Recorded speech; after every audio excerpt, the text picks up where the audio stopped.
జగిత్యాల జిల్లా మేటపల్లి పట్టణంలోని municipal commissioner T Mohan ఆదేశాలతో 13వ వార్డులో ఉన్న నిఖిల్ భారత్ కాన్వెంట్ హై స్కూల్లో తడి చెత్త, పొడి చెత్త, హానికరమైన చెత్త గురించి అవగాహన కలిగిస్తూ చెత్తను వేరు చేసి మున్సిపల్ వాహనాలకు అందివ్వాలని మీరు తల్లిదండ్రులకు విన్నవించాలని తెలపడం జరిగింది. కమిషనర్ మాట్లాడుతూ పారిశుద్ధ్యం, పరిశుభ్రత, స్వచ్ఛత కోసం మా సిబ్బంది నిరంతరం కృషి చేస్తున్నారు. క్షేత్రస్థాయిలో ఏమైనా సమస్యలు ఉంటే ఎప్పటికప్పుడు పరిష్కరిస్తున్నాము. పౌరపాలక ద్వారా మేము అందిస్తున్న సేవలపై ప్రజలు అభిప్రాయాన్ని తెలుసుకునేందుకు స్వచ్ఛ సర్వేక్షణ్ 2024 సర్వే ప్రారంభమైంది. ప్రజలందరూ మెట్పల్లి మున్సిపాలిటీ చేసే పారిశుద్ధ్య పనులను ఫీడ్బ్యాక్ అనగా మీ మొబైల్ ఫోన్ నుండి QR కోడ్ ఉపయోగించి అభిప్రాయం తెలియజేయగలరు.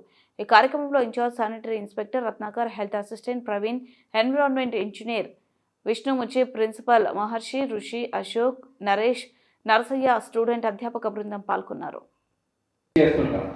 అన్నం ఏదైనా వేస్ట్ అవుతుంది, కూర ఏదైనా వేస్ట్ అవుతుంది, అవన్నీ ఏం చేయాలంటే ఇవి వేస్ట్ చేయాలి. దాంతో పాటు ఇంట్లో చెట్లు ఉంటాయి, చెట్ల నుంచి ఆకులు కింద రాలుతాయి.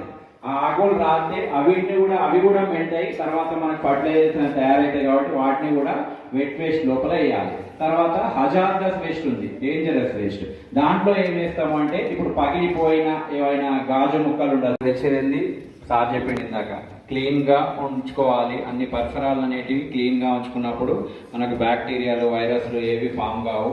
అప్పుడు మనం హెల్దీగా ఉండడం, మన పరిసరాలు కూడా హెల్దీగా ఉంటాయి, అన్ని హెల్దీగా ఉంటాయి అనేది మెయిన్ స్వచ్ఛ సర్వేక్షణ్ థీమ్. అది పాసిబుల్ కావాలంటే ముందు మనం ఏం చేయాలి? ఇప్పుడు ఇక్కడ ఇవి కనిపిస్తున్నాయి కదా, 3 bins కనిపిస్తున్నాయి. ఆ 3 bins చూడగానే మీకు ఏమైనా ఐడియా వస్తుందా?